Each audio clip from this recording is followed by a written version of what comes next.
Reebok is already pulling back on Angel Reese's shoe. After spending months on store shelves, it is now sitting in clearance sections, heavily discounted and barely selling. At the same time, Sophie Cunningham has just announced her own Adidas Player Edition, and many people believe it could sell out within minutes. Same league, same season, but two completely different stories. If you are wondering how Reese went from calling herself the biggest crossover star in the WNBA to ending up in this position, stay with us because the story only gets more complicated. Why is almost nobody buying Angel Reese's shoe while Sophie Cunningham's is expected to fly off the shelves? Let us know your thoughts in the comments below. Backstage at T-Mobile Arena, UFC 329 is getting ready to begin. Max Holloway and Conor McGregor are headlining the event, and the entire arena is buzzing with excitement. Sophie Cunningham is simply there as a fan, enjoying the atmosphere. During the event, she casually tells Dana White that she would love the chance to walk around the octagon one day. Dana does not hesitate. He looks at her and says, "Then you're going to walk around it." Just like that, Sophie lands the co-main event ring girl spot.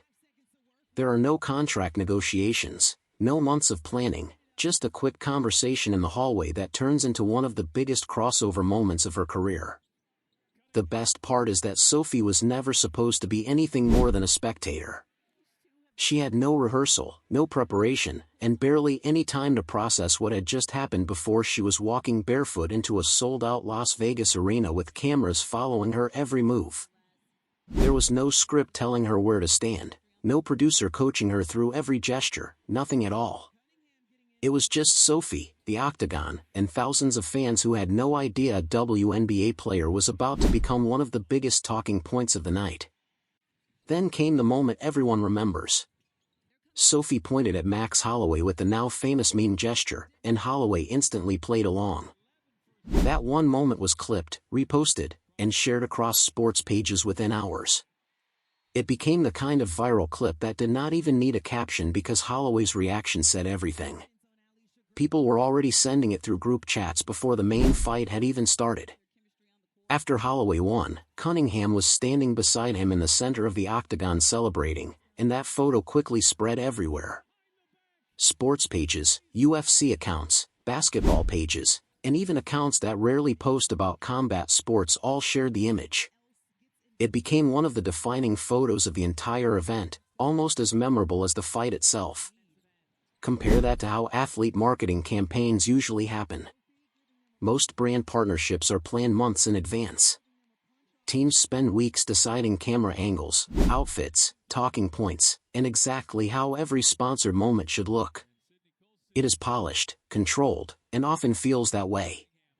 Sophie's night was the complete opposite.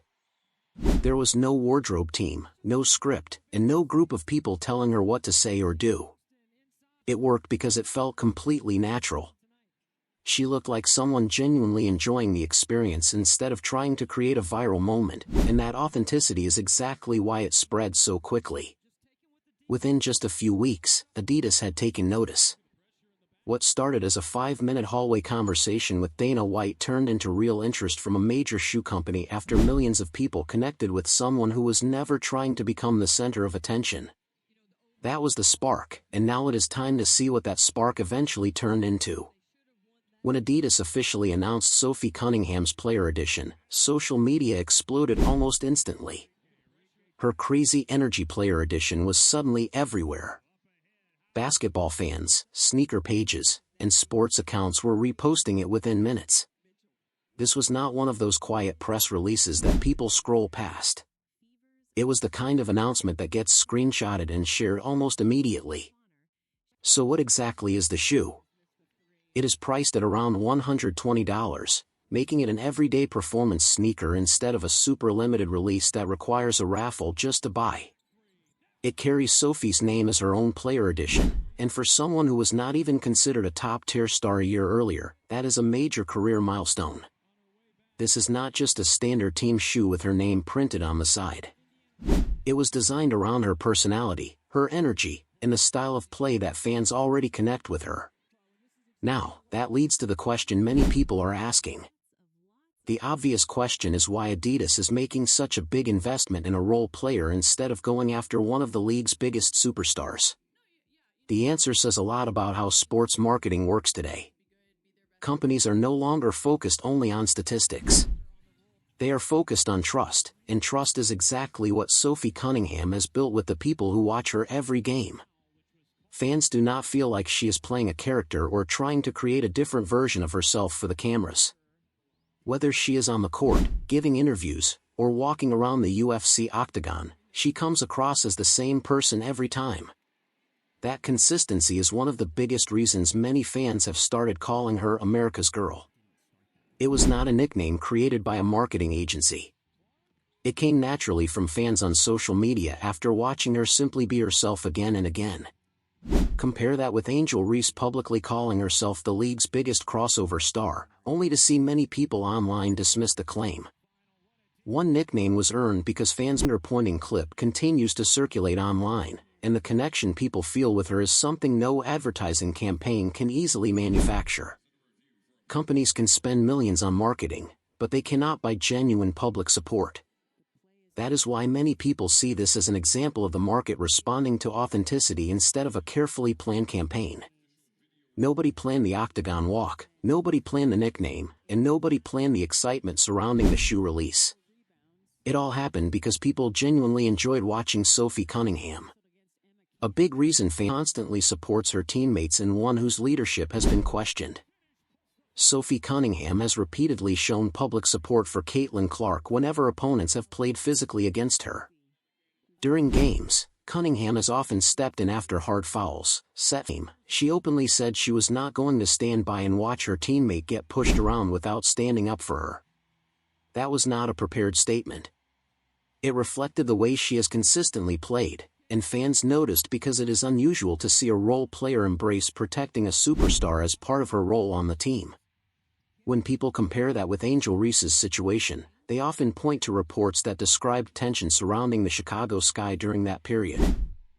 There were reports of disagreements within the team, questions about chemistry, and claims that the locker room was not as united as many hoped. Players came and went, coaches dealt with difficult situations, and those reports became part of the conversation surrounding the team. Then she arrives in Atlanta, and somehow many of the same conversations start appearing again. Reports begin talking about new drama, growing tension, and issues developing even though she has only recently joined the team. 2 different franchises, 2 different rosters, and 2 different cities, yet many of the complaints sound remarkably similar each time. When one situation goes wrong, it can be dismissed as bad circumstances. But when similar reports appear more than once with the same player at the center of the discussion, many people begin to see it as a recurring pattern. Now compare that with what has been happening in Indiana. Lexi Hull, Aaliyah Boston, and Kelsey Mitchell are not just playing well together, they have built the kind of chemistry that fans often point to as an example of a healthy locker room. Hull keeps everyone connected, Boston controls the paint, Mitchell provides the scoring, and the entire system works because every player seems committed to supporting one another. That is the complete opposite of what has been reported about Reese's situation, and fans have been quick to notice the difference. Cunningham's loyalty to Caitlin Clark is not a marketing strategy designed to sell shoes. It is simply the way she carries herself, and that authenticity is one of the biggest reasons both fans and sponsors trust her. Once you understand how valuable that trust has become, it is easier to see why many believe Clark's commercial success is only going to continue growing. Now look at Angel Reese's shoe release. Photos have been shared online showing pairs sitting on clearance shelves with heavy discounts, and those images have spread across social media. Fans have posted pictures from stores, tagged the product, and commented on the markdowns. The attention is spread in much the same way Sophie Cunningham's UFC clip did, except this time the conversation has been far less positive. The shoe was expected to be a major moment for Reese. Reebok launched it shortly after All-Star Weekend, hoping the attention surrounding her would translate into strong sales. That is how these releases are usually planned. Companies build excitement, release the product while interest is high, and expect the momentum to continue. According to the claims in this narrative, that momentum never fully turned into sales, and months later the shoes are still sitting on store shelves instead of being worn by customers. Rather than increasing the advertising campaign, reports suggest Reebok has quietly reduced its promotional efforts. There have been no major new campaigns, very few fresh advertisements, and none of the aggressive marketing you would normally expect for a signature shoe that is still trying to gain momentum. Many observers see that as a sign the company is becoming more cautious. In the sneaker business, the first few weeks often give companies a strong indication of how a product is performing. If demand remains low after several months, brands frequently shift their attention elsewhere. According to these reports, that appears to be the direction Reebok is taking. Now compare that with Nike's approach to Caitlin Clark. During the same period, Nike has continued increasing its marketing around Clark, releasing new content and taking advantage of the attention she consistently generates. One company appears to be pulling back while another is leaning in. Same industry, same league, but two very different strategies. Supporters often point out that sponsorship decisions are not based only on sales figures. Companies also pay close attention to public image and brand reputation. Reese has been surrounded by public debate, reports of locker room issues, and ongoing criticism, while Clark has continued attracting strong fan interest and commercial attention. Many people in the sports business believe those differences influence how brands decide where to invest. The impact of star power is also easy to see. When Caitlin Clark missed games, ticket prices reportedly dropped sharply, showing how one player's popularity can affect an entire market. Supporters argue that the same business forces that boost Clark's value can also work in the opposite direction for other athletes whose public momentum is moving the other way. So, Reese is scrolling through her phone, watching people predict that Cunningham's shoe will sell out in minutes while her own shoe sits marked down in a bargain bin that nobody seems eager to visit. That contrast is fueling more and more of her public frustration. The market has already made its choice about who people want to support, and it isn't the IT girl label Reese keeps giving herself. Now the bigger question is what this means for the league once next season begins. What does it really mean when Forbes ranks Caitlin Clark as the fourth most powerful woman in all of sports? Think about that for a second. Not the fourth most popular WNBA player, not the fourth most marketable rookie, but the fourth most powerful woman across every sport in the world. That ranking places her ahead of athletes who have spent a decade or more building their brands, yet she reached that level in only a few years. Her off-court earnings are already higher than her WNBA salary, and that almost never happens this early in an athlete's career.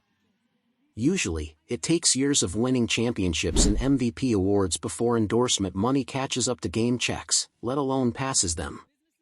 Clark skipped that entire waiting period. Start with Nike. Her contract is the biggest in WNBA history. And that number means much more than adding money to her bank account. It tells every sponsor watching that the WNBA is worth making a serious investment in, not just writing a small check to look supportive. When Nike commits that kind of money to one player, every other company pays attention because Nike doesn't make decisions like that without strong data behind them. Then there's State Farm, and this one is even bigger than many people realize. Clark became the first female athlete the company ever chose as its lead endorser, not just another face in a group commercial, but the main face. That decision mattered because State Farm is one of the biggest mainstream brands out there, and choosing her shows she's reaching homes that normally don't even watch women's basketball. Wilson also gave her a signature basketball line. And here's the part that should make you stop scrolling. The last time Wilson did that for anyone, it was Michael Jordan. That's not an exaggerated comparison made for a headline. That's part of the company's actual history. Now Clark's name is part of that same conversation. Then add the Gatorade deal. Reports say it's the biggest contract Gatorade has ever given to any athlete, male or female, and that changes the entire picture. At that point, Gatorade isn't just backing a basketball player. They're investing in the massive audience Clark brings with her, an audience that reaches far beyond basketball fans and includes casual sports viewers who simply enjoy watching her play. Put all of these deals side by side, and the pattern becomes obvious. Companies aren't just investing in a great player. They're investing in trust, reach, and an audience that actually shows up and spends money. For years, sponsors were hesitant to invest heavily in the WNBA because they weren't sure the audience was large enough to justify the risk. Clark completely changed that thinking by proving the audience had always been there, just waiting for the right reason to tune in. She's not only the biggest star in the league right now. She's raising the financial ceiling for every woman playing professional sports. But that kind of sponsor confidence isn't given to everyone, and that's exactly where the difference shows for players who don't have that same level of trust. Two brands, two completely different paths. Cunningham's image is built around an unexpected ring walk and a shoe that fans are excited to buy. Reese's image is built around calling herself the IT girl while bargain bin discounts keep telling a different story. Real moments sell. Self-made labels don't. Now look ahead to 2026. Clark, Cunningham, Hull, Boston, and Mitchell are part of a roster that fans genuinely can't wait to watch again. That's a team built on chemistry, not headlines about locker room drama. So pay attention to where the sponsor money goes next season, and watch which players' shoes actually fly off the shelves. And watch which shoes sell out and which ones end up marked down on clearance shelves. Money doesn't lie about who fans are actually choosing to support. So why do you think nobody is buying Reese's shoe while many believe Sophie's will sell out almost immediately? Let us know your thoughts down in the comments below. And don't forget to like, subscribe, and turn on all notifications because we're bringing you all the biggest stories and latest action. Click the video on your screen, and we'll see you in the next one.